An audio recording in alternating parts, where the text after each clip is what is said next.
Good morning. How are you doing this fine day? Me? I'm still astounded that this is considered a day job. Thanks for asking. We've got an absolutely packed show for you today. So, without further ado, let's roll the intro.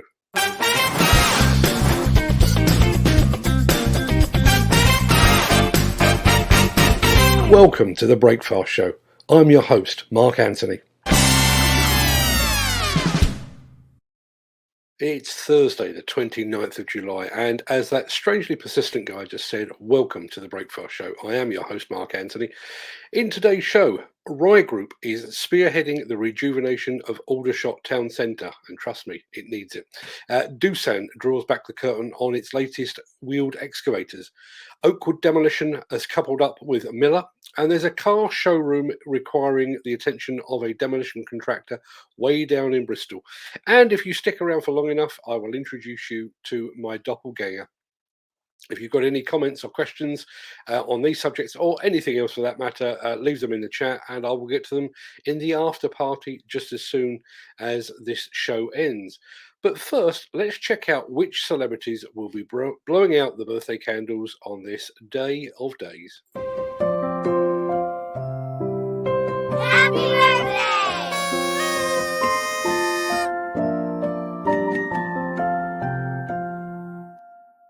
And it's many happy returns to Walter Hunt. Walter Hunt, you say? Yep, Walter Hunt was an inventor who gave unto the world both the safety pin and the sewing machine. It's also happy birthday to, well, happy-ish, to Benito Mussolini, who gave unto the world something far less practical and far less long-lasting.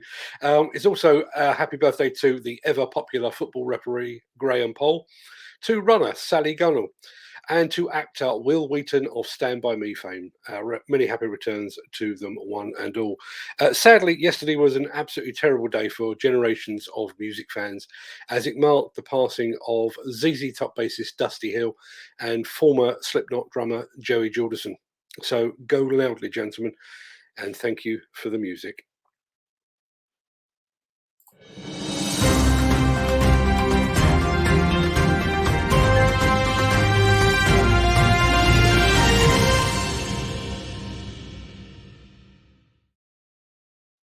In just a few years' time, people will look to the town of Aldershot and see the future of the high street.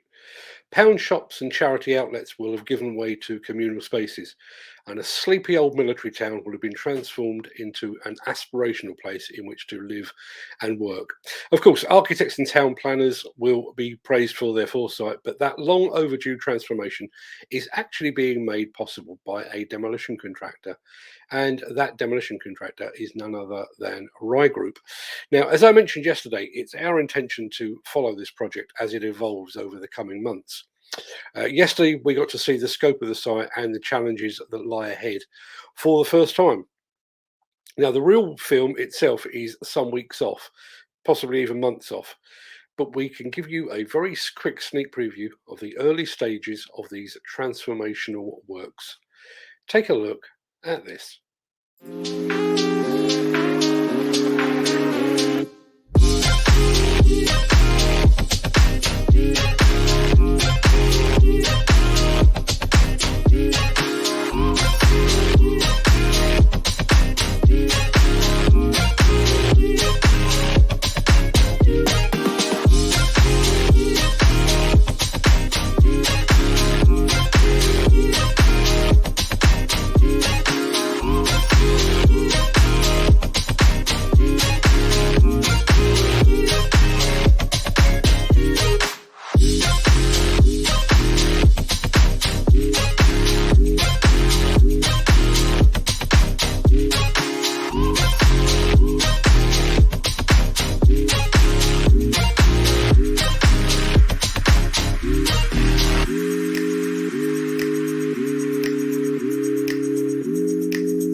Now, as I said, it's our intention to turn this ongoing project into an occasional film series, so keep watching. But many thanks for now to all at Rye Group, so to Simon, to Ben, and to Jonathan, and everyone else that is helping to make this project possible. The Miller GT series heralds a new era of unrivaled power, and cutting-edge intelligent coupler technology, increasing job site safety, machine versatility, and productivity. It's the added versatility that you need at the value you can afford. To find out more, visit millergroundbreaking.com. The ever-innovative Doosan has dropped a pair of new -7 wheeled excavators. The new DX140W-7 and DX160W-7 are both Stage 5 compliant and are said to provide significant production improvements over the previous Stage 4 models. Those improvements are enhanced by a range of operator assist features. Both new models are offered with a new auto digging brake feature that automatically holds the service brake in position when the vehicle stops without the driver having to step on the brake pedal. The driver can activate or deactivate the auto digging brake function by pressing the auto digging brake button on the control panel. Joystick steering is also a new option, enabling the driver to steer the machine by using the joystick thumb wheel when working and driving in the work mode. That mode only works under 20 kilometers an hour when first or second gears are engaged. There's also a new tilt rotator mode that can be selected to ensure an optimized hydraulic flow and helps to maximize the accuracy of tilt rotator work by eliminating back pressure. Both new models compete in the 16 to 17 ton operating weight range, apparently. So go over to Doosan and have a look at those in closer detail.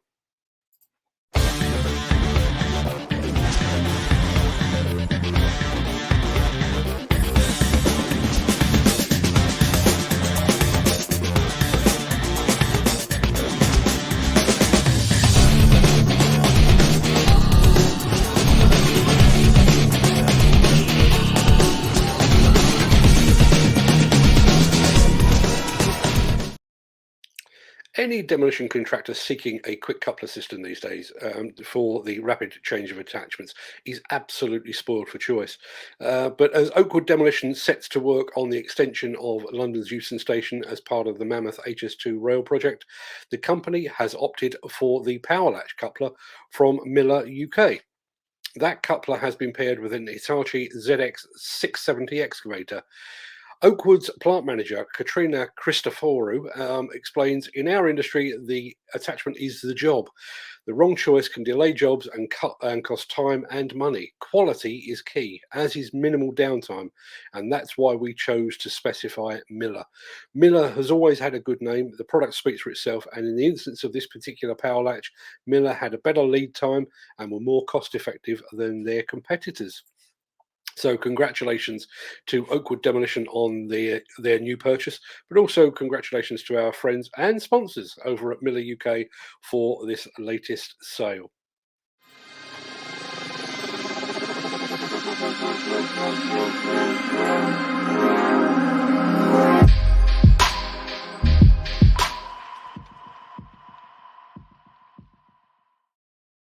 If you're in Bristol and you fancy checking out the latest Vauxhall cars or Kawasaki motorbikes, you may have to travel just a little further afield.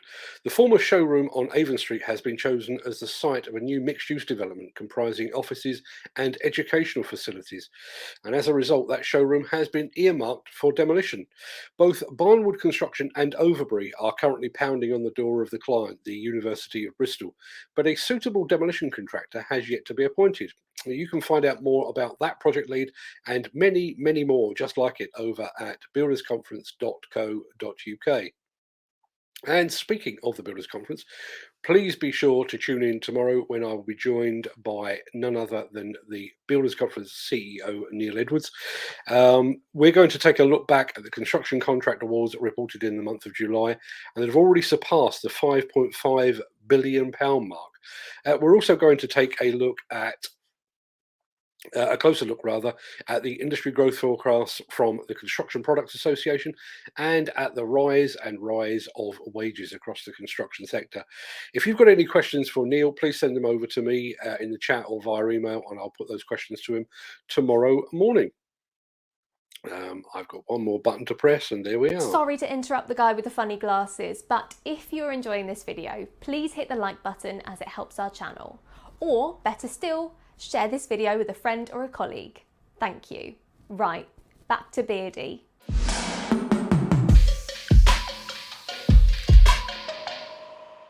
If you were here at the end of yesterday's show, you might recall a conversation between myself and the man who is perhaps our most avid viewer, Mr. Kenneth Hatcher.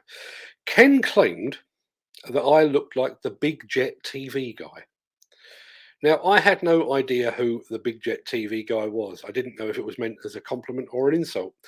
But since Ken is right about just about everything, I thought I'd better go and check out the Big Jet TV guy for myself. So, my question to you is, has Ken found my doppelganger? I mean, there's a certain similarity there, although I'm fairly sure he probably lacks my charm and wit and charisma. But I have to admit, Ken, as usual, you do have a point. He does look an awful lot like me. I may have to go and check with my dad just to see what he's up to whenever that guy, 9 months before that guy was born. Unless there's any other business, I'm going to declare this episode of the Breakfast Show adjourned. Just to make you all aware, just in case anything goes hideously wrong and I'm not here tomorrow. My eldest daughter is actually in Epsom Hospital at the moment, and there is every possibility that I could be a grandfather for the third time by the time today's show ends. Whether that will impact on tomorrow's show, I sincerely hope not, because I've got lots to talk to Neil Edwards about. I'm going to roll the outro in just a second, but then I want to hop over into the chat, and I can see there's some chats waiting for me there.